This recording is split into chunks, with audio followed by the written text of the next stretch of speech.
Chapter-4, Attainment, Arudha.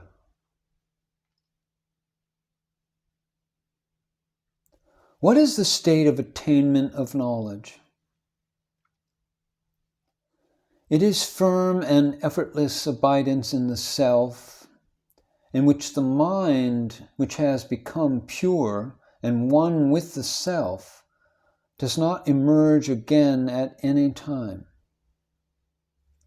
That is, just as everyone usually and naturally has the idea, I am not a goat, nor a cow, or any other animal, but a man, when he thinks of his body, so also when he has the idea, I am not the principles beginning with the body and ending with the sound, but the self, as existence, consciousness, and bliss, the innate self-consciousness, the Atma Prajna.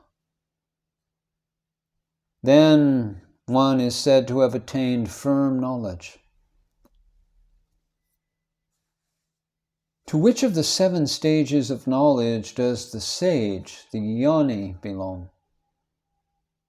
He belongs to the 4th stage.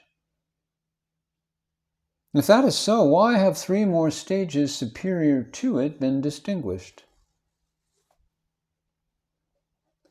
The marks of the stages 4 to 7 are based upon the experiences of the realized being, the Jivan Mukta. They are not states of knowledge and release. So far as knowledge and release are concerned, no distinction whatever is made in these 4 stages.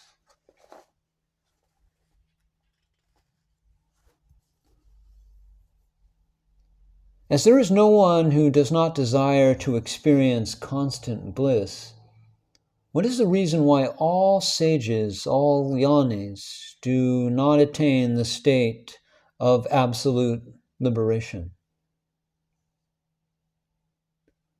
It is not to be attained by mere desire or effort. Prarabdha is its cause. As the ego dies along with its cause, even in the 4th stage, what agent is there beyond that stage to desire anything or to make efforts? So long as they make efforts, they will not be sages, not be jnanis. As some sacred texts say that the supreme state is that in which the sense organs and the mind are completely destroyed, how can that state be compatible with the experience of the body and the senses? If that were so, there would not be any difference between that state and the state of deep sleep. Further, how can it be said to be the natural state when it exists at one time and not at another? This happens, as stated before, to some persons according to their prarabdha karma, for some time or till death. It cannot properly be regarded as the final state. If it could, it would mean that all great souls and the Lord, who were the authors of the Vedantic works and the Vedas, were unenlightened beings. If the supreme state is that in which neither the senses nor the mind exist, and not the state in which they exist, how can it be the perfect state, or the Puri Purnam? As karma alone is responsible for the activity or inactivity of the sages, great souls have declared the state of sahaja nirvikalpa samadhi alone to be the ultimate state. What is the difference between ordinary sleep and waking sleep, the Jagrat Sushupti? In ordinary sleep, there are not only no thoughts, but also no awareness. In waking sleep, there is awareness alone. That is why it is called awake while sleeping. That is the sleep in which there is awareness.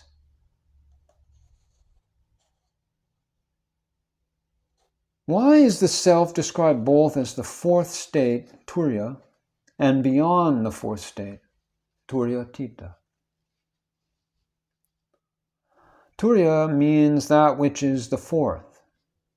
The experiencers, the jivas or individual souls of the three states of waking, dreaming, and deep sleep, who wander successfully in these three states, are not the self. It is with the object of making this clear, namely that the self is that which is different from them and which is the witness of these states, that it is called the fourth, Turiya.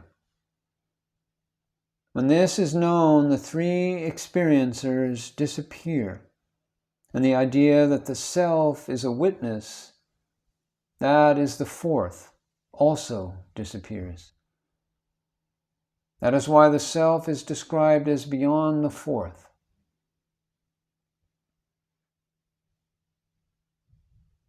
What is the benefit of the sacred books for the sage? The sage, who is the embodiment of the truths mentioned in the scriptures, has no use for them. Is there any connection between the attainment of supernatural occult powers, siddhis, and liberation, mukti? Enlightened inquiry alone leads to liberation. Supernatural powers are all illusory appearances created by the power of Maya, through the Maya Shakti. Self-realization, which is permanent, is the only true accomplishment, the only real siddhi. Accomplishments which appear and disappear, being the effect of Maya, cannot be real. They are accomplished with the object of enjoying fame or pleasure, or other transient things. They come unsought to some persons through their karma. Know that union with Brahman is the real aim of all accomplishments.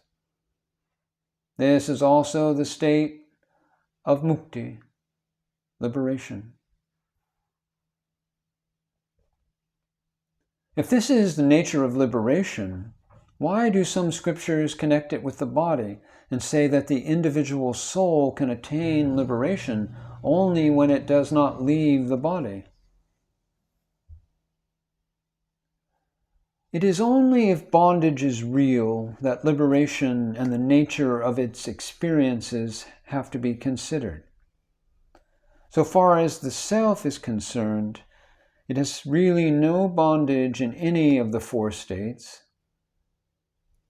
As bondage is merely a verbal assumption according to the emphatic proclamation of the Vedanta system, how can the question of liberation, which depends upon the question of bondage, arise when there is no bondage? Without knowing this truth, to inquire into the nature of bondage and liberation is like inquiring into the non-existent height or color of a barren woman's son.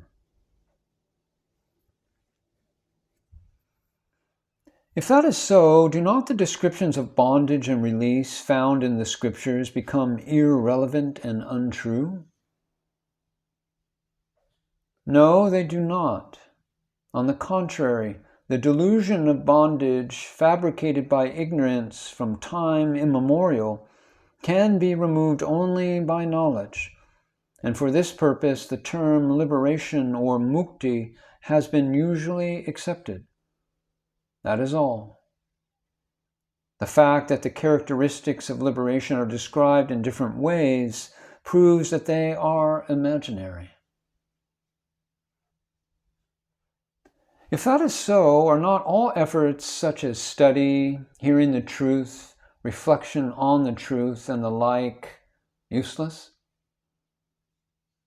No, they are not.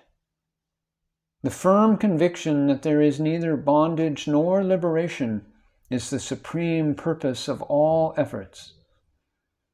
As this purpose of seeing boldly through direct experience that bondage and liberation do not exist cannot be achieved except with the aid of the aforesaid practices, and so these efforts are useful.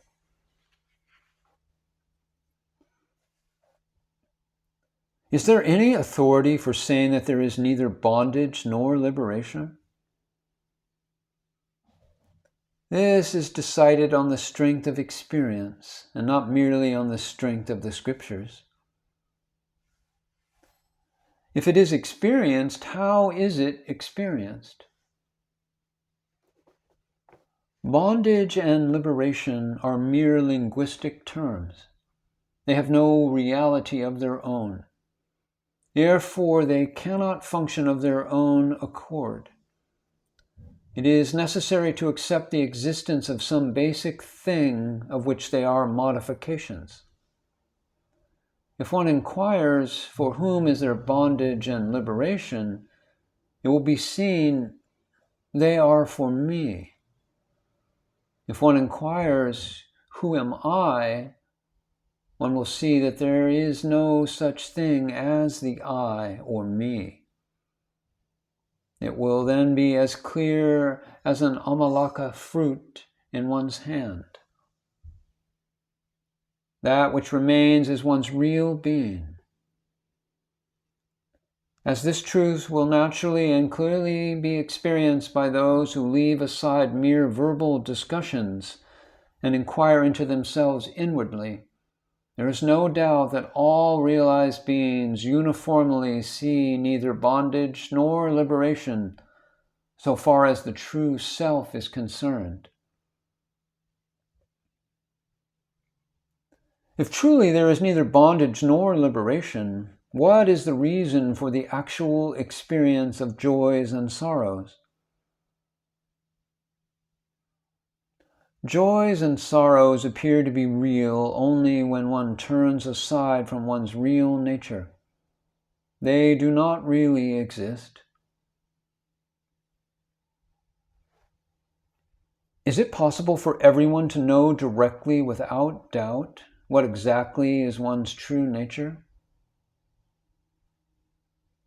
Undoubtedly, it is possible. How? It is the experience of everyone that even in the states of deep sleep or fainting, when the entire universe, moving and stationary, beginning with earth and ending with the unmanifested or prakriti, disappear, he does not disappear. Therefore, the state of pure being, which is common to all and which is always experienced directly by everybody, is one's true nature. The conclusion is that all experience in the enlightened as well as the ignorant state, which may be described by newer and newer words, are opposed to one's real nature.